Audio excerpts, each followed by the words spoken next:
Imagine you're born 80,000 years ago. There are no schools, no doctors, no science, no religion, no laws, no books telling you who you can or can't marry. Your entire world consists of about 30 people. Some are hunters, some gather food, some are children, some are old enough to remember people who died before you were even born. Now, here's the strange question. Who was the first person to say, maybe we shouldn't have children with our own family? It sounds like such an obvious rule today that we never stop to ask where it came from. After all, every culture has rules about incest. Some are stricter than others. Some allow cousins to marry, others forbid it completely. But nearly every human society throughout history has recognized that there are certain family relationships that should never become romantic. The question is, how did anyone know that? Ancient humans couldn't see DNA. They had no idea what genes were. They didn't know anything about chromosomes or inherited diseases. So why would they avoid something they couldn't possibly understand? Was there a genius who figured it out? Did one tribe discover the danger before everyone else? Or did humans slowly learn the lesson through thousands of years of painful experience? To answer that, we have to go back much further than civilization. Back to a time when surviving another winter was already difficult enough. Picture a tiny tribe living near a river. There are no cities, no roads, no neighboring villages just a few miles away. Most days are spent searching for food. Every person matters, every hunter, every mother, every child. Losing even one member of the group could make survival much harder. Now, think about one uncomfortable reality. If your tribe only has 30 or 40 people, who exactly are you supposed to marry? Almost everyone you've ever known is related to you somehow. Not necessarily your brother or sister, but maybe a cousin, or a distant relative whose family has lived with yours for generations. For ancient humans, finding someone completely unrelated wasn't always easy. In fact, it was often impossible. This is where many people imagine prehistoric humans simply ignored the problem. But the evidence suggests something much more interesting. Even our ancient ancestors appear to have preferred finding mates outside their closest family whenever they could, not because they understood genetics, but because something else was happening, something they were observing without even realizing it. Imagine two families. One regularly has children with close relatives. The other often welcomes people from neighboring groups. Generation after generation, one family seems healthier. The other experiences more children who struggle to survive.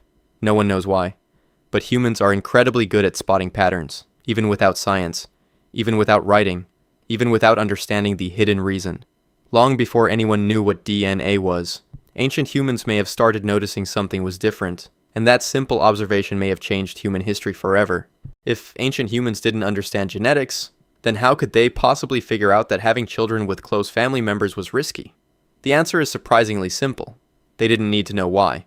They only needed to notice what happened. Humans are natural pattern recognition machines.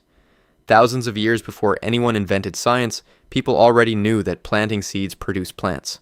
They knew certain berries made people sick. They knew some animals were dangerous while others were safe to hunt. None of these observations required understanding biology. The same may have happened with reproduction. Imagine two neighboring tribes. One rarely accepts outsiders. They marry within the same small community generation after generation. The other regularly exchanges members with nearby tribes through marriage, alliances, or migration. Over many generations, differences begin to appear. The isolated tribe might see more children born with serious health problems, or children less likely to survive to adulthood.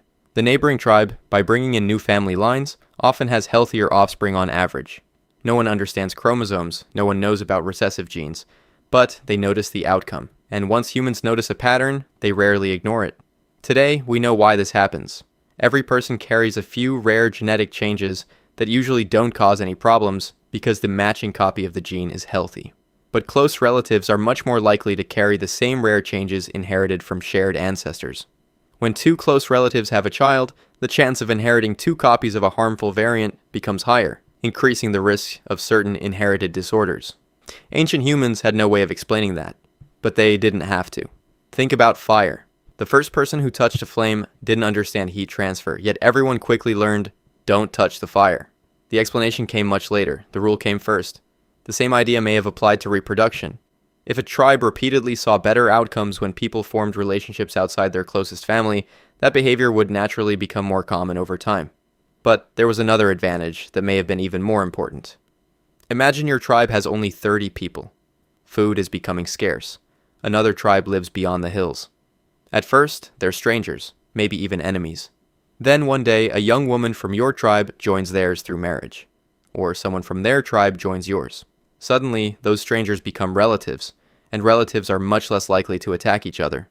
A marriage wasn't just about two people, it could create an alliance between entire groups. Those alliances meant more hunting partners, more people to trade with, and extra help during difficult seasons. A tribe that welcomed outsiders often gained something incredibly valuable: connections. A tribe that never did could become isolated.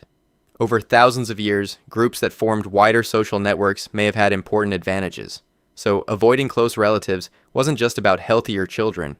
It could also help build stronger relationships between communities. This idea is supported by archaeological discoveries. Scientists studying ancient human remains have found evidence that, in some prehistoric communities, individuals, particularly women in certain groups, moved between communities during their lives. That suggests at least some groups were forming families beyond their immediate relatives. No one held a meeting and voted on a new rule. No chief stood up and announced, "From today onward, no one may marry a close family member." Instead, the behavior may have spread slowly, one generation copying the generation before it, not because they understood genetics, but because, over countless generations, it simply seemed to work better. And that raises an even bigger question. If ancient humans were already avoiding close relatives, how did that eventually become one of humanity's strongest moral taboos? Because there's a huge difference between a practical habit and believing something is deeply wrong. At this point, you might be wondering, if avoiding close relatives helped ancient humans survive, why didn't it stay as simple advice? Why did it become one of the strongest taboos in nearly every society on Earth? The answer begins with one of humanity's greatest inventions. Not the wheel, not farming, not fire, culture. Humans are different from almost every other animal because we don't just pass down our genes, we pass down ideas. Imagine a little girl growing up in a prehistoric tribe. She watches the adults carefully, she learns which berries are poisonous, she learns where it's safe to find water, she learns which animals are too dangerous to hunt, and she learns something else: who you are never supposed to marry. Nobody explains genetics. Nobody talks about DNA. The rule is simply, we don't do that. As children grow into adults, they repeat the same rule to the next generation.